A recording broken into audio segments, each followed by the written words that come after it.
창세기 50장 15절부터 21절까지입니다.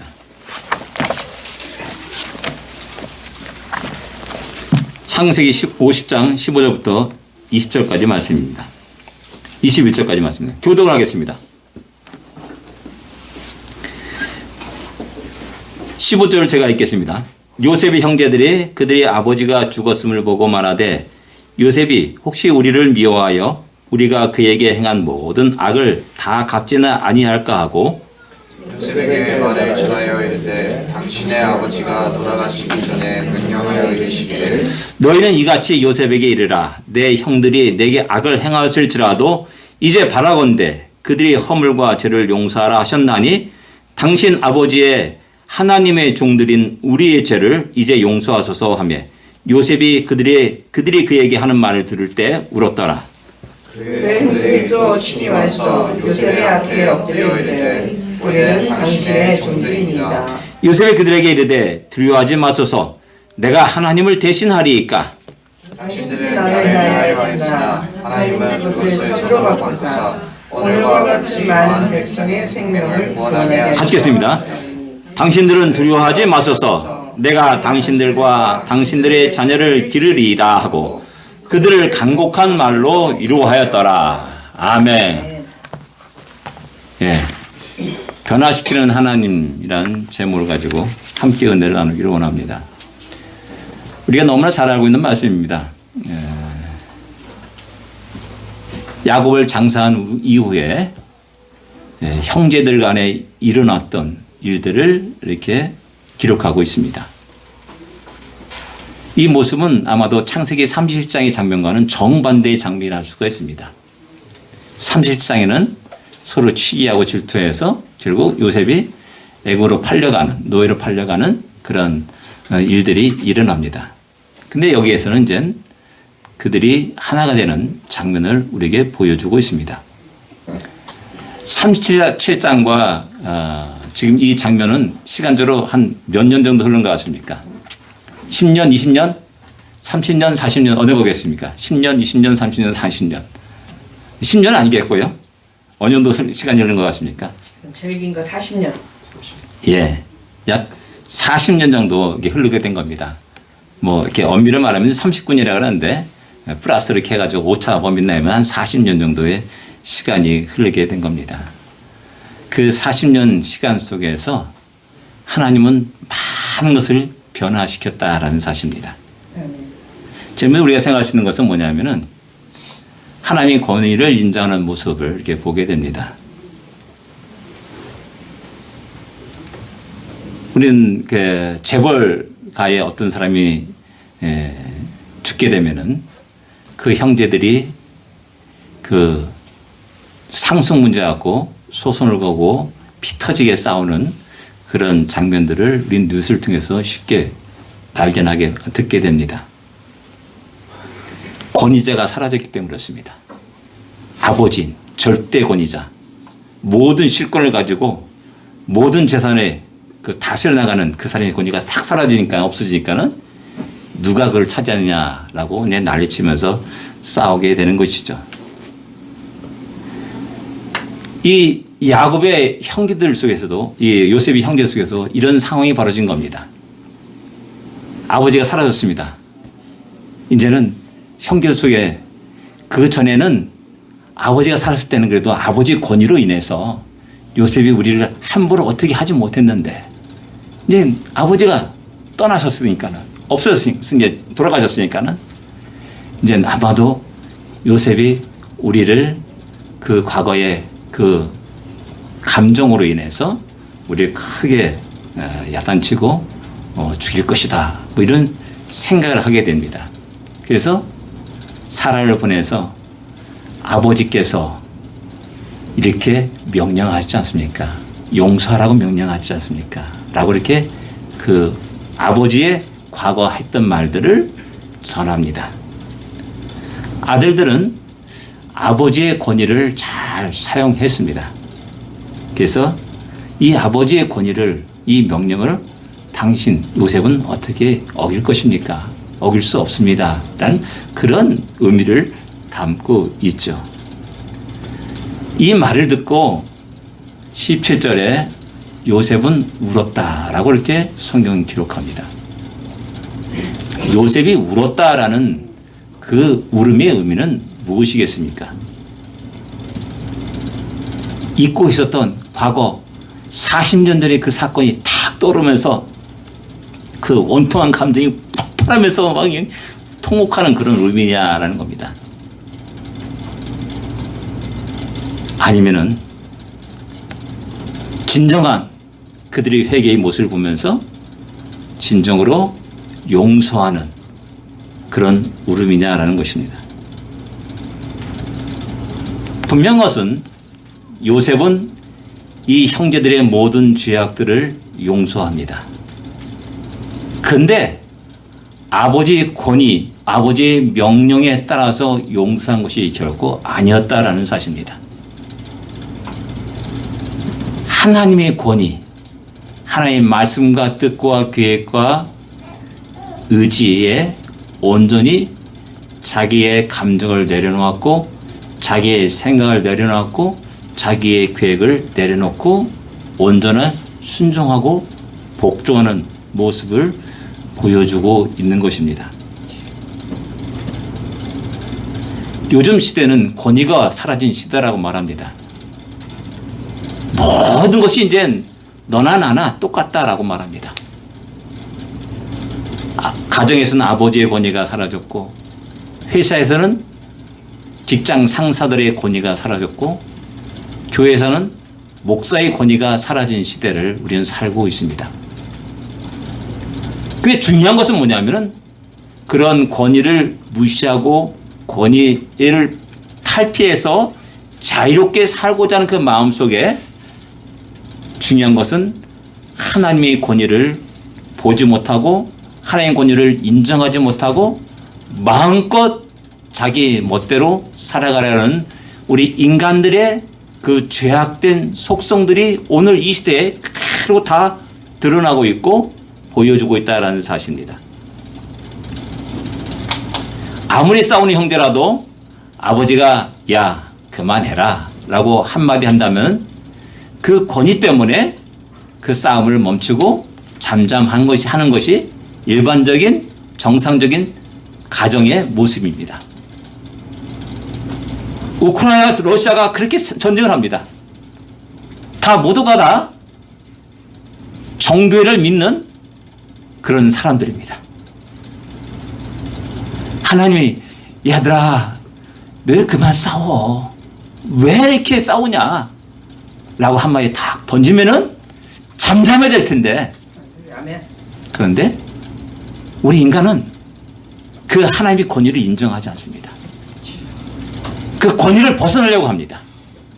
귀담아 듣지도 않습니다. 그래서 끝없이 자기 생각으로 자기 인간의 탐욕으로 싸우고 전쟁하고 피 튀기면서 수많은 사람이 죽어가고 있다는 사실입니다. 그런데 요셉은 그런 속에서 한번 생각해 보십시오. 아무리 40년 시간이 흘렀다 할지라도 그 사건이 잊혀지겠습니까? 그때 고생한 사건들이 잊혀질 수가 있겠습니까? 어쩌면 수많은 시간 속에 수많은 세월 속에서 그는 이를 갈았을 것이고 또 그 감정을 폭발시키면서 살았을 겁니다. 그런데 자신의 인생을 보니까는 보이지 않는 하나님이 자신의 인생을 가지고 이곳까지 오게 하셨다라는 사실을 깨닫고 주여 당신이 목적과 뜻에 내 자신의 감정을 내려놓습니다 라는 그 고백하면서 이들을 진정으로 용서하며 함께 울고 함께 형제들을 대했다는 사실을 발견하게 됩니다. 우리는 우리 신앙생활 하면서 우리는 그 하나님의 권위를 얼마나 높이 생각하며 살아가냐는 겁니다. 주의 말씀의 권위를 가지고 살아가느냐는 겁니다. 주님이 말씀하심에 내가 따르겠습니다 라는 그런 자세로 살아가는 것이 우리 신앙인들의 가장 기본된 삶의 일절이라 할 수가 있습니다.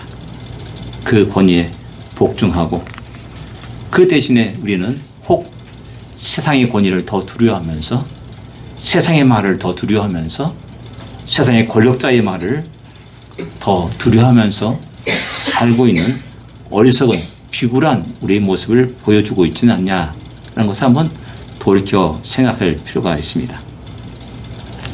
두 번째 우리가 생각하는 것은 요셉이 말합니다. 내가 하나님을 대신할 수 있습니까? 라고 말합니다. 그건 뭐냐면 나는 인간에 지나지 않은 존재입니다. 하나님의 뜻과 계획, 그분을 대신하여서 내가 어떻게 할 수가 없습니다. 라는 자신의 한계를 알았다는 사실을 이야기하고 있습니다.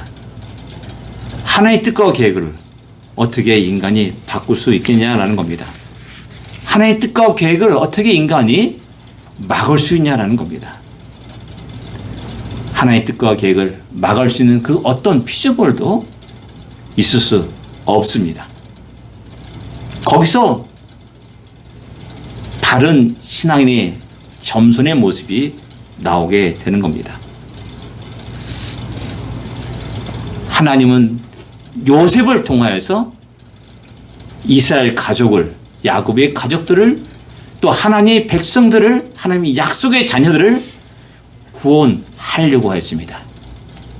그 속에 요셉의 아픔이 있고 요셉의 눈물이 있을 수 있습니다. 누구도 경험하지 못하는 그 험난한 인생을 걸어갈 수 있습니다. 그런데 그것이 하나님의 뜻일진데, 그것이 하나님의 의지일 때인데, 그것이 하나님의 계획일 때인데 어떻게 내가 아님 나는 사용 못합니다. 난 그런 고생하기 싫습니다. 난 그런 눈물의 인생의 험난 파도를 걸어갈 수 없습니다. 라고 거부할 수 있냐라는 겁니다.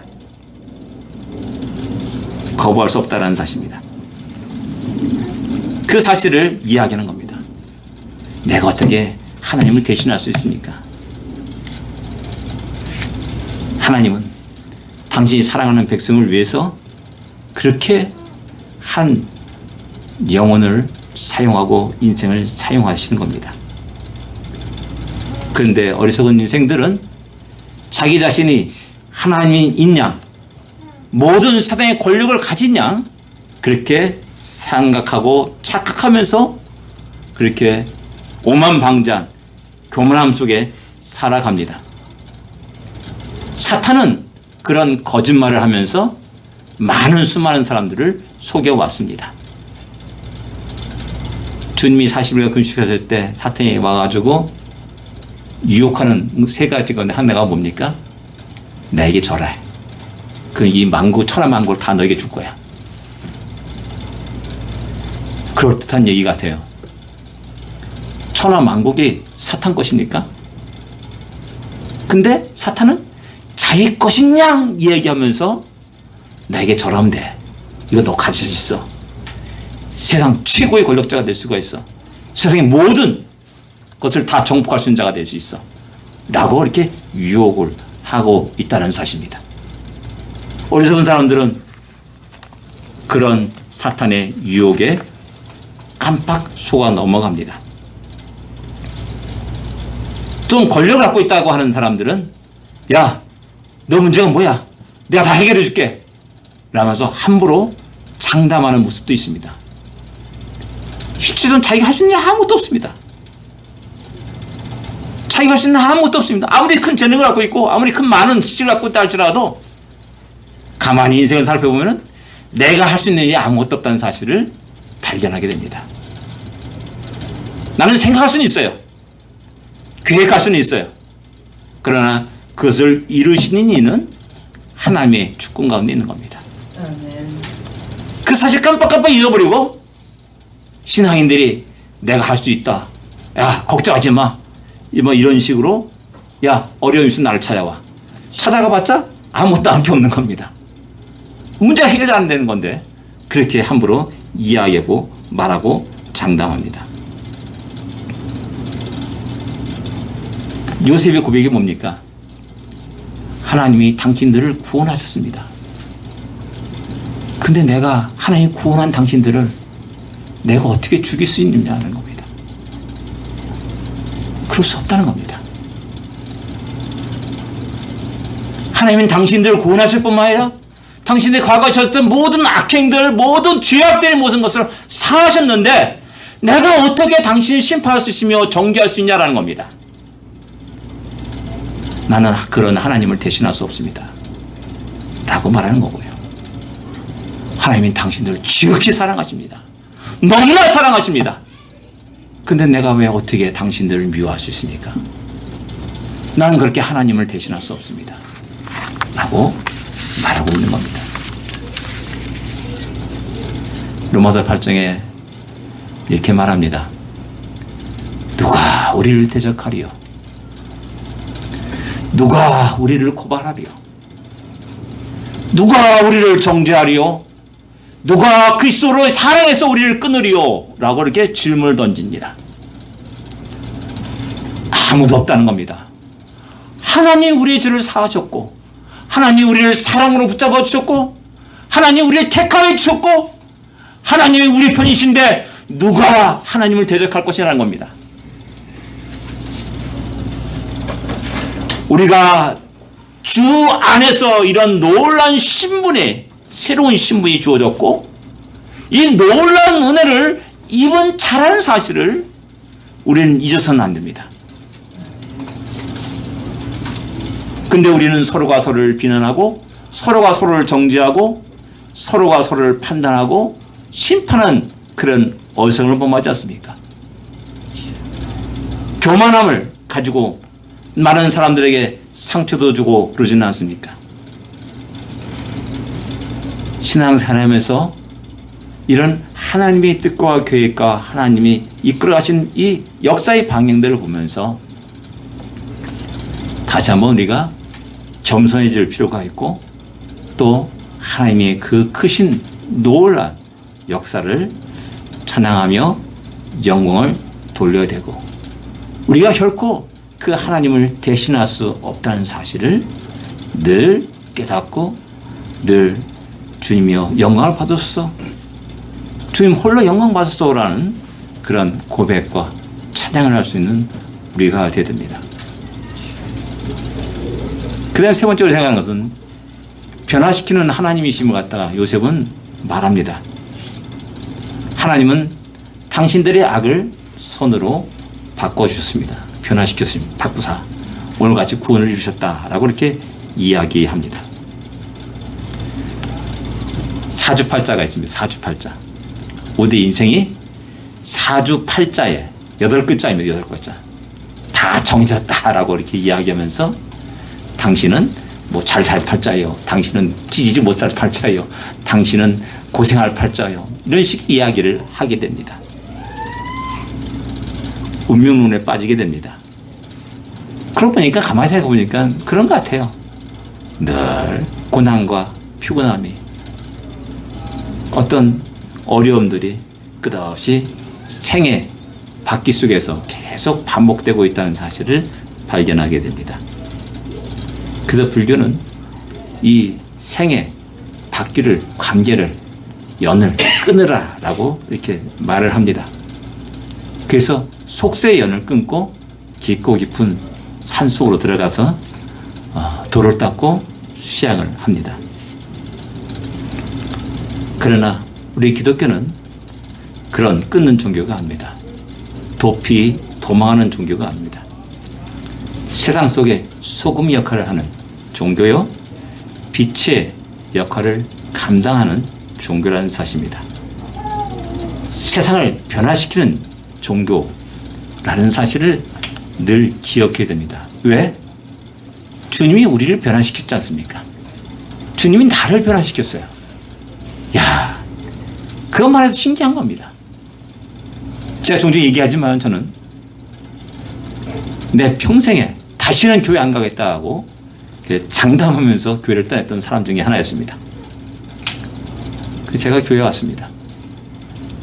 세례받고 신앙생활하면서 목사가 되어서 이 자리까지 오게 됐습니다. 그건 너무 신기한 겁니다. 우리 하나님이 나를 변화시켰어요. 그 변화시키는 하나님을 믿고 의지하면서 세상을 향하여서 외치는 겁니다. 그리고 세상을 변화시켜 나가는 겁니다.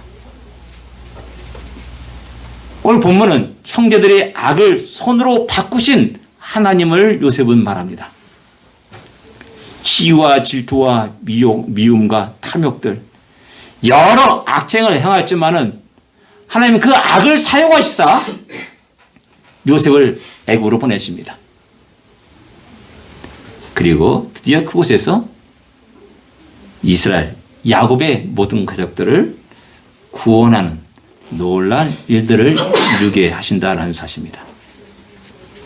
악을 사용해서 선을 이루시는 하나님, 형제들의 악행을 이용해서 야곱의 모든 가족들을 구원하신 하나님을 이야기합니다. 그렇게 변화시킵니다. 하나님 우리들의 악을 사용합니다. 하나님 우리들의 연약함을 사용합니다. 우리의 부족함을 사용하기도 합니다. 우리의 잘못된 요구, 기도도 사용하시기도 합니다. 우리의 죄악된 모습도 사용하십니다. 그래서 당신의 완전함, 거룩함을 드러내시기도 하고 당신의 전능하심을 드러내시기도 하고 당신의 공의와 심판을 드러내시기도 하고 또 놀라운 하나님의 사랑을 우리에게 보여주시기도 하십니다. 하나님이 이렇게 악을 손으로 바꾸시는 근본 이유가 무엇입니까? 그것은 당신의 사랑하는 백성들을 구원하기 위함입니다. 야곱의 형제들의 그 악행을 손으로 바꾸신 이유가 뭡니까? 그를 통해서 야곱의 가족들을 구원하기 위함이었다는 사실을 이야기하고 있습니다. 그건 뭐냐면 하나님 당신의 사랑하는 백성들을 위해서 구원하기 위해서 그 상황을 변화시킨다는 말입니다. 상황을 변화시킨다는 말을 좀 고귀하게 말한다면 이 시대를 변화시키는 것이고 이 시대의 역사를 변화시킨다는 사실입니다. 진정 성경은 그러한 사건들이 많이 나타나고 있습니다. 하나님은 모세 출애굽 시대에 바로를 사용하십니다. 그래서 내가 하나님 됨을 너희가 알지니라 라고 그 이집트 사람들에게 선포하고 또한 이스라엘 백성들에게 선포합니다. 하나님 또 느부갓네살을 사용하십니다. 또 고레스를 사용하기도 하십니다. 로마 제국을 사용하기도 합니다. 이렇게 하나님은 당신의 주권 아래서 세상의 역사를 가만히 쳐다보고 구경만 하는 것이 아니라 당신이 사랑하는 백성과 당신의 나라를 위해서 당신의 영광을 위해서 그렇게 모든 것을 변화시키고 적극적으로 이끌어 가시고 역사하시는 하나님이시라는 사실입니다. 아멘. 우리는 그 하나님을 믿고 살아갑니다. 아멘. 그러기에 세상을 바라보면서 어떤 상황도 두려워하거나 걱정하지 않습니다. 아멘. 담대히 당당하게 하나님이 행하신 크고 놀라운 일들을 보면서 우리가 해야 될 일들을 믿음을 지키며 나가게 되는 겁니다. 아멘.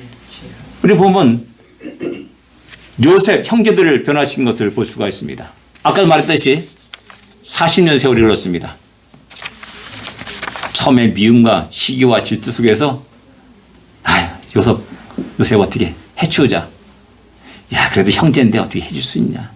피는 보지 말고 그냥 팔아버리자. 해가지고 팔았고 모든 사람들이 다 요셉은 죽었다라고 다 생각했습니다. 살았다고 생각하는 사람 하나도 없습니다. 근데 요셉에 의해서 자기들이 정탐꾼으로 오해를 받고 감옥에 갇히니까 그들이 제일 먼저 그들이 말한 것이 뭡니까? 옛날에 우리가 요셉이 그리고 울고 보고 했을 때 우리가 너무나 잘못했다. 라는 그 사건이었습니다. 우리가 잘못했구나. 라는 사실이죠. 그러면서 점차 그들이 진정한 회개로 하나님은 회개케 하십니다. 진정한 너희 20년 전에 15년 전에 그 너희들의 잘못들이 아무도 몰라. 자기 형제들 10명의 형제들만 아는 겁니다. 그들이 입만 딱 닮으면 모든 게 다 끝나는 겁니다. 자기 아버지 야곱도 그냥 꼬박 수십 년 동안 속으며 살아왔습니다. 근데 하나님 열고 그것을 덮어놓으시지 않았다는 사실입니다. 다 들춰냈습니다. 그리고 자기 입으로 다 그것을 고백하게 하십니다. 그래야만 진정으로 야곱의 12 아들이 하나가 되고 이스라엘 족속이 되고 12지파가 되고 이스라엘 민족으로 굳게 세워지게 된다는 사실입니다. 그렇게 하나님은 형제들을 변화시킵니다. 변화시켰습니다. 또 요셉을 변화시켰습니다. 요셉이 감옥에 있을 때 덕 굽는 관원장과 술 맡은 관원장이 감옥에 들어오게 됩니다. 그래서 그들이 꿈을 해석해 줍니다. 그래서 그 꿈대로 한 사람은 죽임을 당하고 한 사람 다시 복직이 돼가지고 바로 왕을 섬기는 일로 계속 일을 하게 되죠. 당시 나가가지고 복직할 텐데 그때 나를 기억하소서라고 부탁을 합니다. 뭐냐? 나 여기서 자유롭고 싶고 나가고 싶고 뭐 그런 마음이죠. 나 이런 잘못이 없는데 내가 왜 이게 억울하게 이 오랜 시간 동안 이렇게 억울하게 감옥 생활하는지 인정할 수 없다. 당신이 좀 잘 되면은 날 좀 봐달라. 좀 잘 말해가지고 날 이렇게 나오게 해달라. 라고 이렇게 부탁을 합니다. 그 제 나름대로 상상합니다. 그래가지고 석방이 됩니다. 그럼 과연 요셉은 제일 먼저 무엇을 했을까요? 무엇을 했을까요? 아마도 제 생각에는 야곱 가나안 땅으로 달려가가지고 야곱에게 이 모든 일을 다 폭로하면서 10명의 형들을 도륙내지 않았을까라는 그 생각을 하게 됩니다. 근데 하나님은 그를 그대로 감옥에 처박아 놨습니다. 그리고 드디어 2년 후에 바로가 꿈을 꾸고 그 꿈을 해석하고 그 꿈을 해석함으로 말미암아 그가 일약 감옥 죄수의 몸에서 총리가 되는 진짜 가장 크게 성공한 사람이 됩니다. 만약에 그 2년 전에 석방되었단다면 그는 총리가 될 수 없었을 뿐만 아니라 어쩌면 살인자가 될 수 있었을 거고 더 나가서 그 큰 가뭄에 이스라엘 자기의 형제들을 민족들을 구원하지 못하는 그런 일이 이뤄진다는 사실입니다. 그런데 요셉이 지나고 나보니까는 그때는 그렇게 어려웠고 힘들었고 울고 싶었고 원통하고 복수심에 가득했는데 지내고 나니까는 그런 모든 것도 하나님의 뜻 가운데 있었군요 라는 사실을 알고 그 하나님의 뜻에 자기를 들여가는 모습을 보여주고 있다는 사실입니다. 하나님이 이렇게 요셉을 변화시켰습니다. 37장의 요셉의 모습은 어떻습니까? 형, 나 이런 꿈 꿨어. 막 뽀로록 달려가가지고 막 자랑합니다. 아, 형들이 변단데 전부 다 나한테 저러더라고. 야, 나 당신들보다 높아질 거야. 뭐 얼마나 자랑합니까? 그 나의 자랑이 상대에게는 큰 시기와 질투가 싹트게 만들었고 그것이 도리어 나에게 큰 해가 되었다는 사실을 어떻게 보면 인격적으로 부족한 그런 요셉의 모습을 30장에 우리에게 소개하고 있는 겁니다. 이 모습과 사무엘 선지자의 모습과 비교하면 완전히 다릅니다. 사무엘아 사무엘아 부르십니다. 그리고 엘리 제사장에게 일어난 모든 일들을 다 이야기합니다. 그 다음날 아침에 일어났습니다. 야, 하나님 뭐라고 하시던 엘리가 질문합니다. 근데 말 한마디 안 씁니다. 아, 나 이런 환상 봤어. 나 이런 음성 들었어. 얼마나 영적으로 뽐내고 자랑하고 있겠습니까? 나 이런 환상을 봤어. 우리 요즘 얼마나 그런 말들 많이 합니까? 근데 딱 입 다물고 있습니다. 그런 면에서 요셉과 사무엘의 인격의 모습은 많이 차이가 난다는 사실을 우리는 알 수가 있습니다. 그런 요셉이 완전히 변화되었습니다. 그렇게 하나님은 그를 변화시켰습니다. 그리고 진정으로 그 요셉이 이스라엘 민족을 구원하는 그 놀라운 일들을 감당하게 하셨다는 사실입니다. 이뿐만 아닙니다. 이집트 역사도 변화시켰습니다. 강으로 인해서 이집트가 완전히 초토화되고 멸망당할 수밖에 없었습니다. 그런데 요셉을 통하여서 이집트가 다시 살아나는 놀라운 역사가 있었음을 성경은 우리에게 증거합니다. 다시 한번 보십시오. 하나님 당신의 영광을 위해서 이 땅의 모든 것을 사용합니다. 하다못해 나귀 입도 사용하십니다.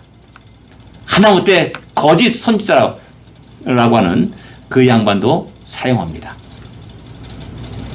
모든 악을 사용합니다. 모든 세상의 권력자도 사용합니다. 그렇게 이 땅의 세상의 역사 속에 시간 속에 우리의 인생 속에 직접 개입하시고 간섭하시고 이끌어 가시는 하나님이심을 우리에게 이야기합니다. 아멘. 그 하나님이 우리 하나님이요 나의 하나님이십니다. 아멘. 무엇 때문에 세상을 두려워하며 무엇 때문에 내가 갖고 있는 그런 작은 일에 걱정하며 근심하는 겁니다. 그 근심이 도리어 기쁨이 되고 감사가 되고 하나님께 찬양과 영광을 돌릴 수 있는 것이 되어야 됩니다. 아멘. 왜? 그 근심을 통해서 하나님 우리를 새롭게 빚어가고 있기 때문이었습니다. 아멘. 그 어려움을 통해서 하나님은 우리를 새롭게 만들어 가시기 때문이었습니다. 아멘. 우리를 변화시키는 그 하나님을 찬양할 수 있기를 원합니다. 아멘. 네 번째, 변화시키는 하나님은 끝없이 당신의 사랑하는 백성들에게 변화를 요구하시는 하나님이시기도 한다는 사실입니다.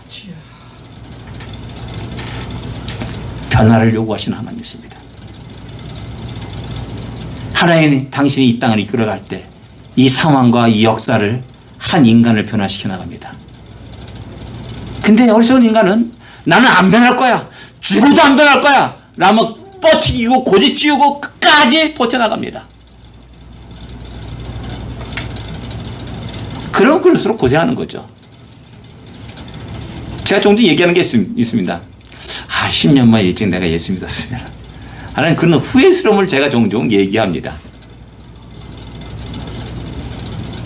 얼마나 좋았을까? 변화되지 않은 거죠, 내가. 내 고집으로. 변화되지 않으려고 발동 쳤던 겁니다. 근데 하나님 나를 강제로 변화시켰습니다. 내가 할 수 없는 그 상황까지 몰고 갔죠. 제 이 얘기하면 다 웃을 겁니다. 나중에 그 얘기를 하겠습니다. 예. 하나님은 우리의 잘못된 가치관을 변화하기를 원합니다. 그렇게 변화시키길 원하십니다. 우리는 또한 변화되어야 합니다. 우리의 신앙생활의 잘못된 습관과 생각들을 변화를 요구하십니다. 하나님은 우리의 교회를 변화시키기를 원하십니다. 그런 변화를 요구하십니다. 이대로는 안 된다. 우리가 새롭게 다시 날마다 우리 자신을 돌아보면서 끝없이 변화되어야 됩니다. 우리 이 땅에 죄에 제약된 세상이라고 말하지 않습니까?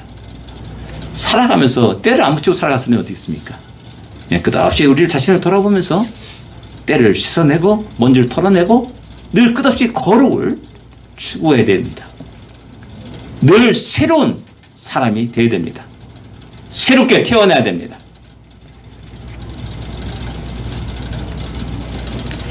목회자 이제 세미나에 딱 갔는데 딱 제가 기억하는 건 딱 한 가지 있습니다. 이게 뭐냐면은 거울과 유리 차이점이 뭔지 아십니까? 라더라고요. 예. 유리는 타인을 보는 거다. 유리를 통해 다른 풍경을 보지 않습니까? 근데 거울은 자기 자신을 보는 거다. 라고 말하더라고요. 다 알고 있는 상식입니다. 근데 우리는 그 사실을 까맣게 잊어버립니다. 그래서 우리는 자꾸만 거울을 통해서 다른 사람을 보려고 합니다. 어떤 사람 망경을 통해서 저 사람, 저는 뭐 하고 있지? 그걸 살피려고 합니다. 끝없이 그런 것을 얘기합니다. 손자문법도 지피지kim 백전백승이라고 하지 않습니까? 적을 하려고 늘 끝없이 별별 수단을 가지고 적을 하려고 애를 씁니다. 우린 거기에 그런 생활에 익숙해졌습니다. 너무나 익숙해졌습니다.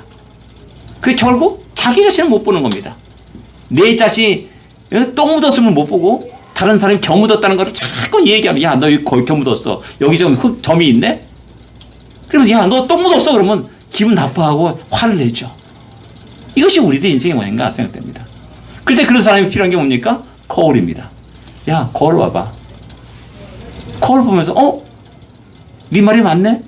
하고 툴툴 털어내는 것이죠. 우리에게 거울이 뭡니까? 주의 말씀입니다. 주의 말씀 들어서 하나님이 나에게 무엇이라고 말씀하신지를 끝없이 들어야 됩니다.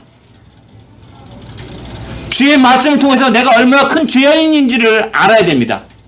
그래야만이 내게 주신 은혜가 얼마나 크고 놀라운지를 알고 하나님께 감사와 찬양과 영광을 돌리게 되는 겁니다. 예배 드리는 것도 그렇습니다. 11시 반이니까 예배 드리러 가자. 그것이 아니지 않습니까?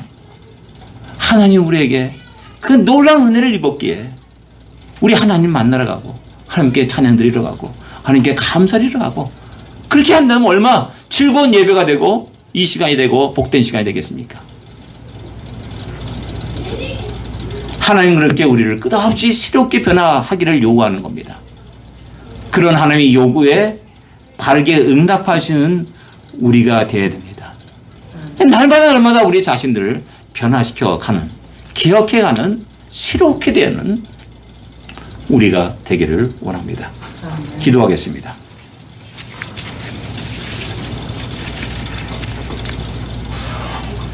우리 자신들의 지나온 생활을, 삶을 한번 돌아볼 수 있기를 원합니다. 10년, 20년, 30년, 40년 살아오면서 우린 하나도 변하지 않고 끝까지 고수하고 지키고 있는 것은 있지 않습니까? 하나님 우리에게 변화를 요구하시는데 변하지 않으려고 발버둥치는 것은 혹시 있지 않습니까? 분명한 것은 어제와 오늘보다 내일이 우리 하나님 앞에서 우리의 삶은 새로워져 될 것이고 변화될 것입니다. 주여, 주님이 우리를 부르시는 그날까지 우리가 끝없이 하나님이 기뻐하신 자의 모습으로 변화되게 하여 주옵소서라는 기도를 간절히 하기를 원합니다. 기도하겠습니다.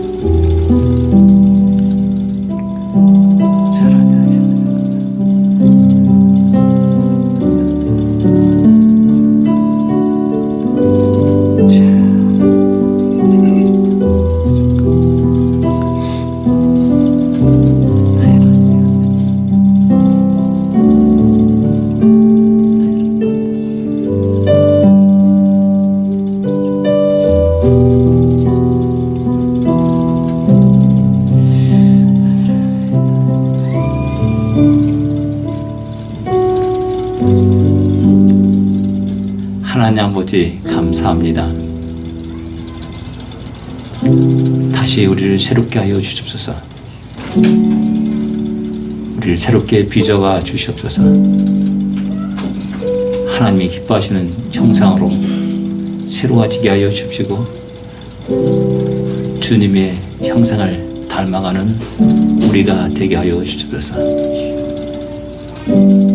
우리가 연약하게 죄인된 인생이기에 내 욕심과 내 생각과 내 뜻대로 살아가려고 하는 죄의 본능들이 있음을 고백합니다.